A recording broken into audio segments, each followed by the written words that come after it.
Germany फिर से अपनी सेना बढ़ा रहा है और ये विश्व की सबसे बड़ी आर्मी बनाने की तैयारी कर रहा है कि भाई ये हिटलर के बाद ऐसा हो रहा है। सेकेंड वर्ल्ड वॉर जिसकी वजह से हुआ था, करोड़ों लोगों की जान जिसकी वजह से गई थी, उस हिटलर ने भी सेना का पागलपन जर्मनी में ही दिखाया। वो प्रथम विश्व युद्ध, द्वितीय विश्व युद्ध दोनों का कारण बने।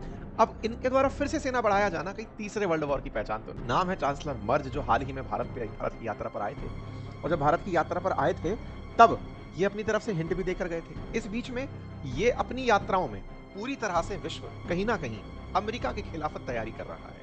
अमेरिका अगर दुनिया में सबसे श्रेष्ठ सेना रखने का दावा करता है तो भाई इसके सामने लड़ने वालों को भी तो सेना की जरूरत पड़ेगी। तो जो सेना की जरूरत पड़ेगी इसके लिए अब जर्मनी निकल कर आने की तैयारी कर रहा है, और इन पर एक संधि दोबारा से लाद दी गई जिसका नाम पोस्ट डैम डिक्लेरेशन कह सकते हैं कि अगर तुम आगे बढ़ना चाहते हो तो अपनी सेना को कभी भी 3,70,000 से ज्यादा नहीं करोगे, ग्राउंड फोर्स 3.25 लाख से ज्यादा नहीं रखोगे, कभी भी न्यूक्लियर वेपन नहीं बनाओगे, न्यूक्लियर फ्री जोन में रहोगे। ये सारी की सारी पाबंदियां फिर से लाद दी गई ताकि जर्मनी तीसरे विश्व युद्ध की तैयारी ना करे। तो जिस देश का इतिहास ऐसा रहा हो, अब वो अचानक ये बोल दे, क्योंकि और उसने सेना घटाई थी 5 लाख से घटाते हुए आज 2.25 लाख सेना है जर्मनी के पास। अगर जर्मनी कह रहा है कि श्रेष्ठ सेना बनाऊंगा तो क्या इनके दिमाग में भी न्यूक्लियर बॉम्ब की थॉट तो नहीं चल रही है? जर्मनी कह रहा है कि मैं फिर से यूरोप का श्रेष्ठ बनूंगा, तो कारण निकल के आते हैं, और उन कारणों में सबसे बड़ा कारण है कि यूक्रेन के बाद में जो अगला नंबर लग सकता है जर्मनी का ही लग सकता है, और रूस 2029 तक नाटो पर हमला कर सकता है। तो ऐसे में नाटो पर अगर हमला हो तो फिर लड़ेगा कौन?